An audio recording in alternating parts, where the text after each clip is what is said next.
Hello and welcome to the channel again, and we are going to be looking at a new thing here that, for me anyway, this is a new pistol that I've acquired. You may have seen the pictures on Instagram already, but this is a Smith & Wesson M&P 9, and we are going to take a look around this gun. It's a gas blowback pistol from Tokyo Marui. Here we are. This is the box. We'll take a quick look around the actual outside, and as you can see, we've got the various branding and so on around the thing. There's nothing on the bottom, so let's pop this open and have a look inside. So first thing, this is the lid. What we've got here is just the straightforward lid, but on the back here we have the standard Tokyo Marui packaging, which is really exceptional, and then we've got the manuals and stuff, and we'll take those out and drop those down there for the moment. Pop that up there. Quickly check the manuals. So what you get in here is you get the standard Tokyo Marui manual detailing the pistol and all its goodness, safety information. This is all in Japanese, but there is some bits in English usually. Telling you about the actual sighting of the gun, how to sight, how to fill the gas, how to fill the magazines, and so on, how to load and fire, and so on.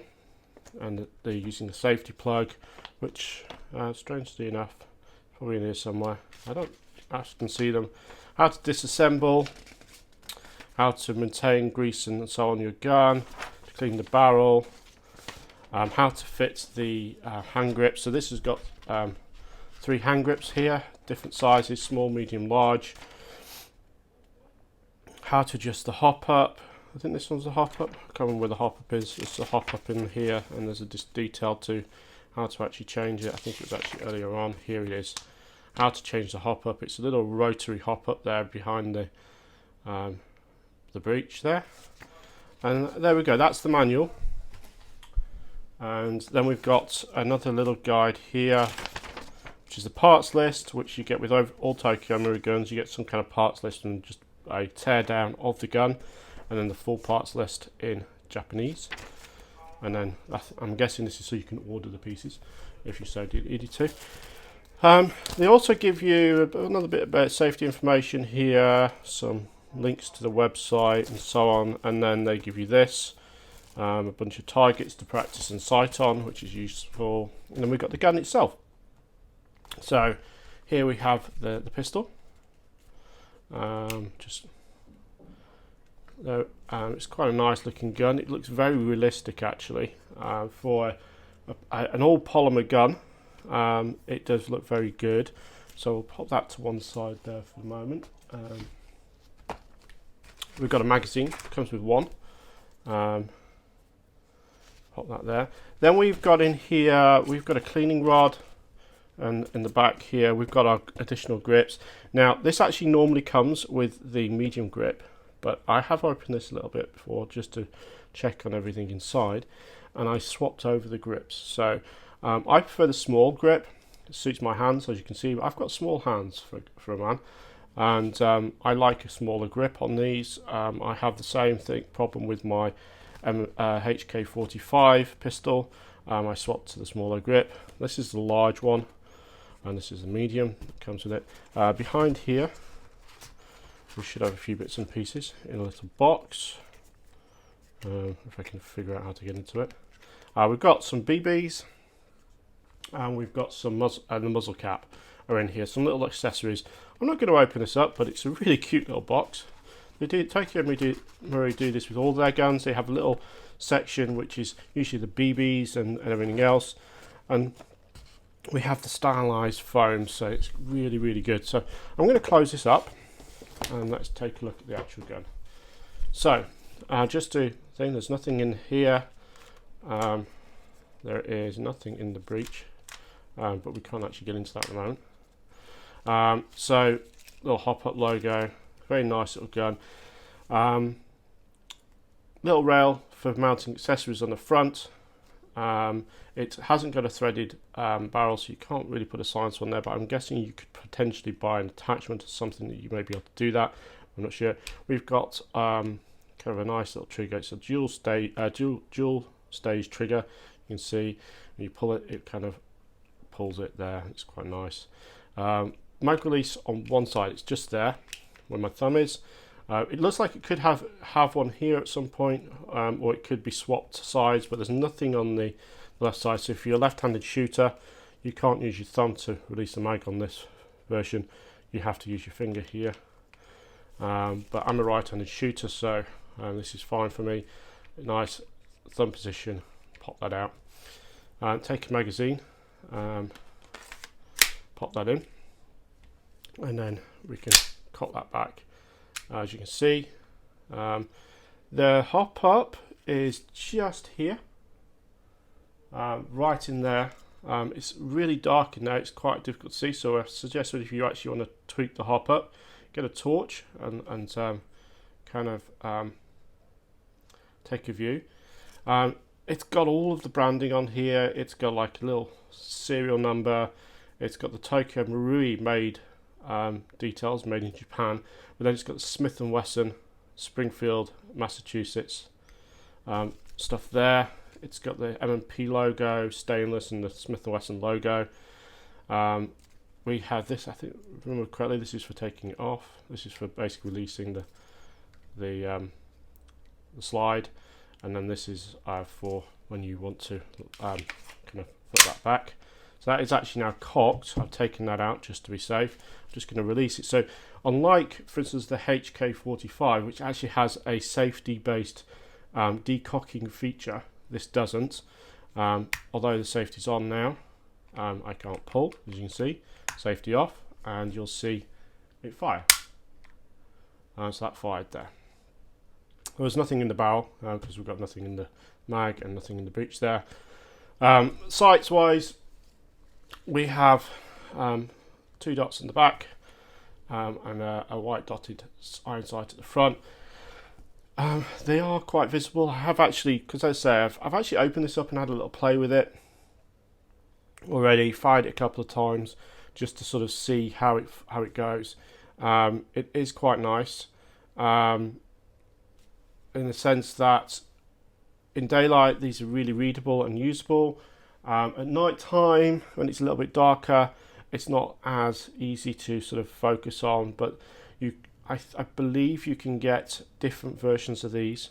There is a different version of this gun. There is a kind of tan one, I believe, and the tan one has I think different sighting. I think it's a tactical version of it. It has different iron sights, so there are options there. It's a really nice piece. It has a good weight to it.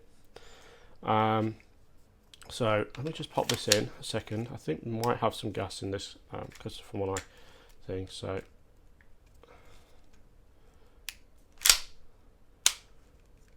and let's just pop that thing so we can see it. Actually, no, this one doesn't have gas in.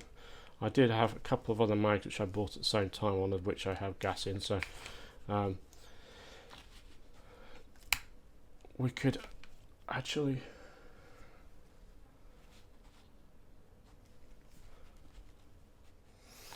so I've got a mag here now which has a little bit of gas in it. I'm just going to do a dry fire with the gun. Or you can see you've got no BBs in here at all. Just drag that back, no BBs, it's completely clear, it's just got some gas in it. Tokyo Marui, so we're using ABI 144A gas here. We're not using any Newpol 2, it's got to be a 144A because this is a plastic slide and it currently is quite warm here in the UK, and that sort of more powerful gas will cause the slide, this thing, to hit you in the face when you fire. So yes, we use the less powerful ABI gas for this. So I'm going to just show you, there's nothing in the breech here, no BBs, nothing, it's completely clear. I'm going to pop that in and I'm just going to fire this. There's no one, there's basically just my bed to the left, so if I shoot anything it's going to be my pillow. So I'm just going to fire this, and you can hear it actually go. You see, that's a nice clean fire. It's a good little recoil on that gas blowback.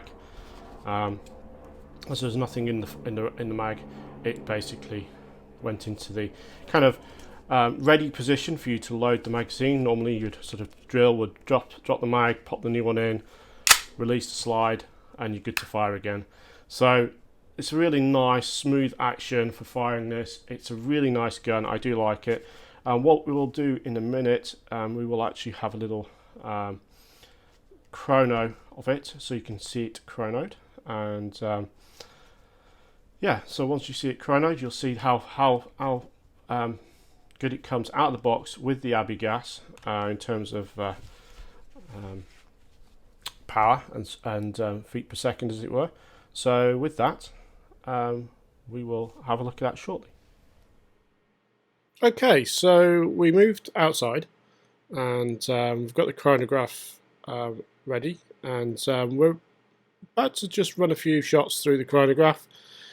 First couple didn't really register on the chrono, so we're using 0.2 gram BBs, and you see the shot didn't register, and then we got a registration of 248, and then a second one of 236. So it was a pretty good firing of the gun with the chronograph.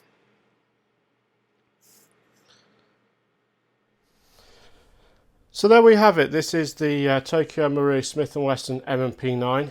As you can see, we did a little test fire there, a couple of rounds through the chrono. We got something in the region of a 240 FPS with 0.2 gram BBs, and with Abbey 144A green gas. So they're kind of lower power summer gas that you kind of use with the Tokyo Maruis when it is well, warm. So here we have the Tokyo Marui. It's a really nice gun, and I like the handling of it. I like the drills with it. It's a really nice mag release, really smooth action. It's nice to fire, and yes, it's a really nice gun. It's got a great feel and balance to it, and I'm going to enjoy using this on the field. It's got its first outing at the Mal in Reading, which will be later in the week, and we might have some gameplay from that day as well. So thank you for watching. If you've found today's little review useful, please hit the like button. If you've got any comments or anything else, drop them in the comments below the video, and hit subscribe if you want to see more content. And if you've got any suggestions for content, or you've got any suggestions how I can improve these videos, I am kind of just starting out with these reviews and this sort of content, so I'm trying things, I'm playing around. This is for partially an experiment for me at the moment, as I figure things out, getting the shooting locations right, getting like the layouts and so on. So if you have any comments and feedback, please drop those in the comments. I'll read them all, and the good ideas I will keep. The ones that I don't think will work, I probably won't, and I'll just I'll let you guys know, because I welcome the interaction. So thank you for watching. Have a great day, and see you guys next time.